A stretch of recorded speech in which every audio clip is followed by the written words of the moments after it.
আমার রেশন কেন ও খাবে? আমার জমি কেন ও নিবে? আমার ধর্মে কেন ও হাত দেবে? আমার ভোট ও কেন দেবে? বিদেশি লোকেদের ভোটে কেন আমি এমএলএ হব? বিদেশি লোকেদের ভোটে কেন মমতা ব্যানার্জি মুখ্যমন্ত্রী হবে? বিদেশি লোকেদের ভোটে কেন মোদিজি প্রধানমন্ত্রী হবে?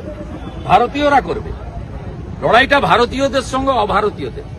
আপনি বলুন তো, এখানে আমি 20 বছর আসি, এদের ক্লাবে আমি 2007-8 থেকে আসা শুরু হয়েছে আমার। আমি দক্ষিণ কাতির এমএলএ ছিলাম, এখানে উদ্বোধন করেছি 7 সালে।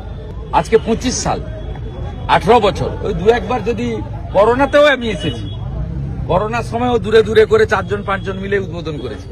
আপনি বলুন, আমি 17 বার এসেছি, আমি কোনোদিন দেখিনি পুলিশ বলছে 2টো লোক রাখতে হবে যাতে মূর্তি ঠিক থাকে, মূর্তিকে চৌকি দিতে হবে। এই জিনিস ছিল। সিসিটিভি লাগাতে হয়েছে কেন? এরা ক পয়সা পায়? এখানে ইন্ডাস্ট্রি আছে নাকি যে চিনতে কত ধার রয়ে যায় পুজো হওয়ার পরে? আর উনি তো শুধু দুর্গা পূজায় দেন, কালী পূজায় তো সরকারি সাহায্য পাওয়া যায় না। আপনি বলুন এদের সিসিটিভি লাগাতে হয়েছে। এগুলো তো আমি 2 বছর আগেও দেখিনি। আমি 23 সালে দেখছি, 24 সালে দেখছি, এবারে আরো বেশি করে দেখছি। মানে হিন্দুরা তো সুরক্ষিত নয়, সাথে সাথে হিন্দু দেবদেবীরাও সুরক্ষিত নয়। এটা প্রশাসন, পুলিশ বলছে। এটাই দুর্ভাগ্য। হিন্দুদের ঐক্যবদ্ধ হতে হবে এবং রাষ্ট্রবাদী মুসলিমদেরও সাথে নিতে হবে।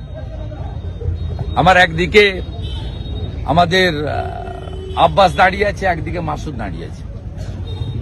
সবাইকে এক পাত্রে ফেলবেন না, কিন্তু এরা সংখ্যায় কম, এরা বুঝাতে পারে না। কারণ নির্বাচনের আগে 2500 টাকা ভাতা পাওয়া ইমামরা ব্রেনটা ওয়াশ করে দেয়, তখন শিক্ষিত মাসুদের কথা চলে না।